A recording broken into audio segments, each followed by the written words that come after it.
Moja ya vitu vya kufurahisha sana katika ushikaji wetu ambao tumekuwa tukiuishi ni kuona ya kwamba mwanao wa karibu anakuwa na wewe kwenye kila hali. Yaani kwenye hali ambayo unapitia changamoto kadhaa, basi huyo mwanao ambaye umekuwa ukimtegemea, hapa nikimaanisha mshikaji wako, rafiki yako, kwa wadada mnapenda kuita na shosti yako ama udugu wako, anakuwa karibu yako kwa kila jambo ambalo unapitana nalo.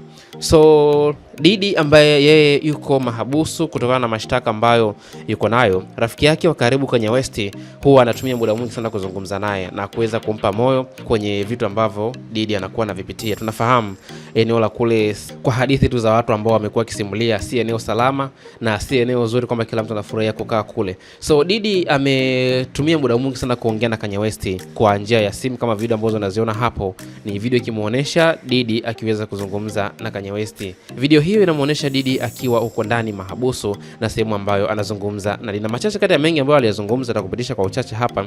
Cha kwanza ni Didi amemshukuru Kanye West kwa kulea watoto wake akiwemo Sinjo, mtoto ambaye amekuwa akipendwa sana na Kanye West, na Kanye West ametumia mahaba yake yote ya kama mzazi kuweza kumuonesha mtoto wa rafiki yake pedi. Huyo mtoto anaitwa Sinjo. So Kanye West ameweza kutumia ile nafasi ya rafiki yake kama baba kuweza kumuonesha mapenzi huyo mtoto wa Didi. So kitu kingine ambayo katika mazungumzo hayo ambayo alikuwa akiyafanya kwa njia ya simu, Didi pia amemshauri Kanye West kwamba autumie uhuru wake vizuri huko uraiani, na huko uraiani alipo asifanye kitu ambacho kitampelekea kupelekwa mikononi mwa sheria, kwa sababu Didi yeye tayari ameshauonja utamu wa asali. Kwa hiyo hatamani na rafiki yake aweze kuhusika kwenye moja na mbili. Ndio maana amemshauri ya kwamba aweze kufanya yale yaliyo mema, asiwezi kuhusika na kitu chochote kibaya kitakachompelekea Kanye West kuhusika kwenye mikono ya sheria na kuweza kupelekwa mahali ambapo Didi yupo kwa sasa. Didi pia ameendelea kumshukuru Kanye West kwa kumkumbuka akiwa mahabusu na kukiri ya kwamba Kanye ndiye mtu pekee ambaye huwa anawasiliana naye akiwa huko mahabusu, na huwa anatumia muda mwingi sana kuzungumza na Kanye West, na ni kitu ambacho kinampa ahueni na kuona ya kwamba Kanye bado anamthamini na kumjali, licha ya kwamba Didi na marafiki wengi ambao ni wasanii na ni watu maarufu ambao wanajulikana, lakini Didi amekiri ya kwamba mtu pekee ambaye huwa anawasiliana naye ni Kanye West. Kwa hiyo hajasita kumpa maua yake na kuonesha ya kwamba ndiye mtu pekee ambaye anathamini na anajali uwepo wake, kwamba bado yuko mahali pale.